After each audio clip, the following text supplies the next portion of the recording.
Ireland fast bowler జోష్ little సంచలన నిర్ణయం తీసుకున్నాడు. ఈ స్టార్ పేసర్ అంతర్జాతీయ మ్యాచ్ల కంటే ఐపీఎల్ ఆడటానికే ఆసక్తి చూపిస్తున్నాడు. ఇందులో భాగంగా పాకిస్తాన్తో జరగబోయే 3 టీ20 మ్యాచ్ల సిరీస్ నుంచి తప్పుకున్నాడు.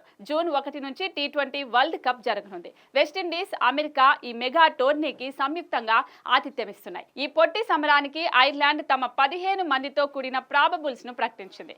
పాల్ స్టిర్లింగ్ ఈ జట్టుకు కెప్టెన్సీ చేయనున్నాడు. ఈ స్క్వాడ్ లో జోష్ లిటిల్ స్థానం దక్కింది. ప్రస్తుతం లిటిల్ ఐపీఎల్లో గుజరాత్ టైటాన్స్ తరపున ఆడుతూ బిజీగా ఉన్నాడు. వరల్డ్ కప్ కు ముందు ఐర్లాండ్ పాకిస్తాన్, నెదర్లాండ్స్ తో టీ20 సిరీస్ ఆడనుంది. పాకిస్తాన్ తో 3 టీ20 మ్యాచ్లు మే 10 నుంచి 14 వరకు జరగనుంది.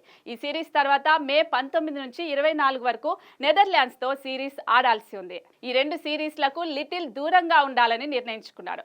అయితే ప్రపంచ కప్ సమయానికి లిటిల్ ఐర్లాండ్ జట్టులో చేరుతాడు. ఒకవేళ గుజరాత్ ప్లే ఆఫ్స్ కు అర్హత సాధించుకుంటే నెదర్లాండ్స్ సిరీస్ కు అందుబాటులో ఉండే అవకాశం ఉంది. అయితే 2023 సీజన్ లో 10 మ్యాచ్ల్లో 7 వికెట్లు తీసి సత్తా చాటిన ఈ ఐరిష్ పేసర్ ఈ సీజన్ లో మాత్రం ఒకటే మ్యాచ్ ఆడాడు. రాయల్ ఛాలెంజర్స్ తో జరిగిన ఆ మ్యాచ్ లో లిటిల్ 4 ఓవర్లలో 45 పరుగులిచ్చి 4 వికెట్లు పడగొట్టాడు.